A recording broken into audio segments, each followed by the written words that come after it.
Welcome to Mission Majjhima. Ajahn. Ajahn, so tell us about the Cūḻadhammasamādāna Sutta, the shorter discourse in the way of undertaking things. In this and the next one, we both find the Buddha says there are 4 ways of undertaking things, and he's pointing to a distinction between what is felt now and what is felt in the future. And so the first way of undertaking things is what is felt as pleasant now, but which ripens in the future as pain. Second way of undertaking things is what is painful now and ripens in the future as more pain. The third way is ways of undertaking things which are painful now but ripen in the future as pleasure. And the fourth way of undertaking things is acting in a way which is pleasant now and ripens in the future as pleasure. So that first way of undertaking things is mostly the way that most people, probably through most times and places in history, relate to the world, is in a way that there is perceiving that there is no drawback in sensual pleasures. So this is the way of undertaking things which is about sensual gratification now, without any thought about what the future consequences of that might be. So that's the first way of undertaking things. The second way of undertaking things is the path of an ascetic who lives a life which, without much thought, just thinks that the way of asceticism, and the Buddha gives this stock list of ascetic practices, excessive fasting, or belief that simply by experiencing painful things right now, that'll lead to rebirth in heaven. But if one comes through it with the wrong view, then actually it'll lead to hell or lead in a downward trajectory. The third way of undertaking things is one who has excessive or strong greed, anger, and delusion just by nature. So one is of strong greed, anger, and delusion when they're trying to live a holy life, or they're trying to live a way which is morally blameless. It's hard for them because we've got strong greed, anger, and delusion.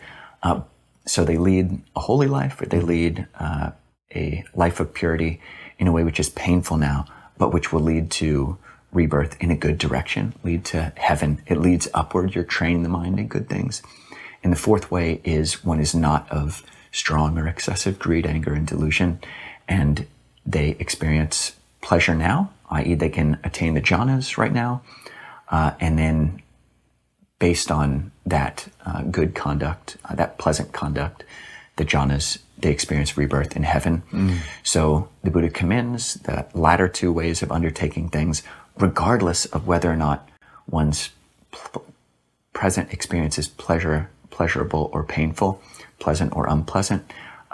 You still do the right thing because the long-term fruit of that is pleasant. And then in addition to being pleasant, it also, if one's acting in ways which are moral, leads to nibbana if one interacts with it in the right way. Tell us, what did you find interesting about this sutta? Just that simile of the Malava creeper I love. I mean, first, I think there's important to contextualize, this was teaching given to a bunch of celibate monastic men in this case. We don't have as many of the Buddhist teachings that were given to the Bhikkhuni order, but I'm sure there's an equivalent, equivalent admonitions and encouragements. So, I think it's important to say this isn't saying there's something wrong with women or anything like that in terms of the touch of a woman's arm. But that image of how sensual desire and kind of our giving into our addictions first just touches us with that downy tendril. And it just seems so innocuous. Like, what does it matter just to have this much of whatever the addiction is? And then the Buddha pointing out that that's the beginning point of something that can be much more kind of strangling to a life. And I think I just love that image, and how our kind of bias can just keep dismissing the effects we might see because we want so badly whatever it is we want. And there's another interesting sutta where the Buddha really points out the ethical weight of particularly someone undertaking a holy life and what obligation we're under to really pay attention to giving up sensual desires that do not serve us, or sensual desires in general. And he actually, there's a really beautiful discourse where he speaks about he says, alms gathering is the lowest form of livelihood, but people, practitioners intent on escaping birth, aging, and death undertake it for the sake of escaping birth, aging, and death. And, therefore it's rightly undertaken. But if one undertakes this livelihood but still engages in sensual desires, it's like a log from a funeral pyre smeared with excrement. Not good for anything. You can't build with it.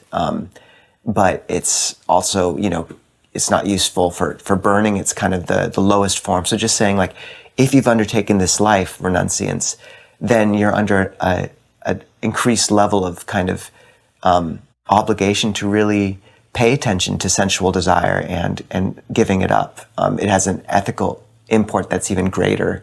So I think that's a kind of very impactful simile as well. And the final thing is, I think that the painful now ripening in future pain can seem very distant to many of us. I mean, not many of us are, undertaking these practices of standing or whatever it is. I think it's important to keep an eye out for that same flavor on our own practice, just on a little by little basis. Like, I find many people, they find these teachings and they really pour themselves into it, but by renouncing more and more. And there's just there can be a violence to it, which isn't helpful. And so I think an important ethos for moderns in terms of practice is like flourishing normalcy and warmth, and just to notice when we're falling into that category, even in a more subtle way. What about you, Ajahn? What else would you draw out of this?